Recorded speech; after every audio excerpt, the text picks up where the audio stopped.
This phone, it's basically less features and more attitude. Why attitude? So let's say you're on a call and you get and you think it's just one message, but then you get another message and another message. I mean, nothing says premium experience like a full-blown ding in your skull. Steve Jobs would be so proud. Next. This is also a reason why majority iPhone users keep their phone on silent. Not because it's classy or it's good etiquette, but because they really just can't help it. Let's jump on to the next one. So iPhone has Apple Wallet in India. Please don't confuse it for an actual digital wallet that can make payments, because this one can't. It's actually just a fancy photo gallery to store boarding passes and event tickets. See, Samsung Wallet on Samsung phones can be extensively used for tap and pay across the country, making UPI payments and even paying utility bills. It's a wallet, but this wallet functionality is literally non-existent in iPhones in some countries like India, which is one of the largest iPhone markets. But hey, at least you've got fully animated emojis. That's something. Wait, it gets better. Or worse. Pick up anyone's iPhone and you'll see a vomit of spammy notifications across all apps. Now, you want to turn off these spammy offers but still continue to get the useful alerts.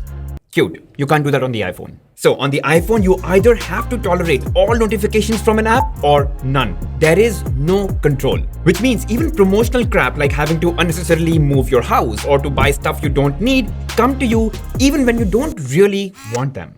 See, on Android, you could go into an app-specific notification setting and choose to just shut off promotional content or any other kind of notification that you don't wish to receive. But on the iPhone, no control over what kind of notifications you want to receive and which ones you don't.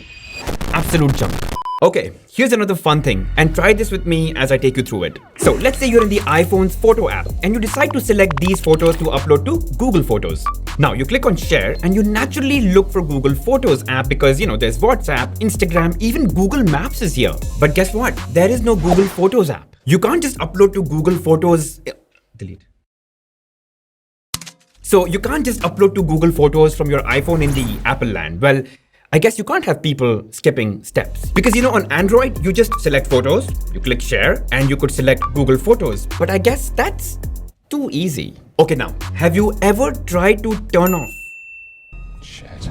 Okay, now, have you ever tried to turn off the auto brightness setting on the iPhone?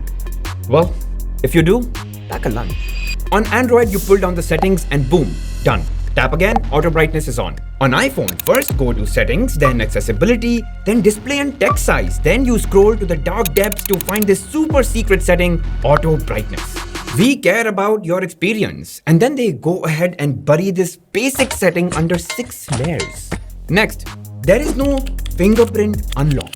See, Face ID, it works super well on iPhones. I mean, honestly, if Face ID was a person, it can recognize you faster than your own wife or girlfriend. But जिसकी wife या girlfriend नहीं है वो. But then there are times when I am half asleep or I have a blanket on me, or even when my phone is just kept on the table and I want to unlock without picking my phone up. In all these situations, fingerprint unlock is super useful, but Android gives you both fingerprint and face unlock, and you can choose one over the other. But just not having the choice and then calling yourself a premium smartphone, I don't know. But the worst is yet to be talked about. WhatsApp is the single most notorious app and truly a nightmare for most iPhone users. And the best part, they don't even know about it. First of all, iPhone users get only 5 GB of free iCloud storage, which is what WhatsApp uses to create backup of its media and chat. Now, 5 GB today is like... So either you keep clearing your WhatsApp data every week, or you are forced to pay for iCloud storage, which is what you would end up doing because, you bought a premium phone. That's some expensive shit. And on the other hand, on Android, WhatsApp uses your Google account to back up media and chats, which is 15 GB free. So there you go. But the major issue has to do with saving and organizing your photos and videos in your chats and clearing space. Let's say there's a chat and it's taking too much of your space, but you can't delete it just yet because it's got some photos and videos that you want to save first. Now, if you're the chosen one, you probably knew to turn on Save to Photos setting for this chat. But guess what? You didn't do it. So now what do you do? Well, you can open the chat settings, go to media files, and now you think you can choose some files from here and save to your photos. But no, you can't do that because you cannot save more than 5 images at once to your photos. So if you've got 300 photos, you're gonna have to do this 60 times, and that's just for one chat. What if there are more chats that have even more photos and videos? To what lengths are you going to go to reduce your WhatsApp storage? You won't, you can't, you simply can't. So what do you do?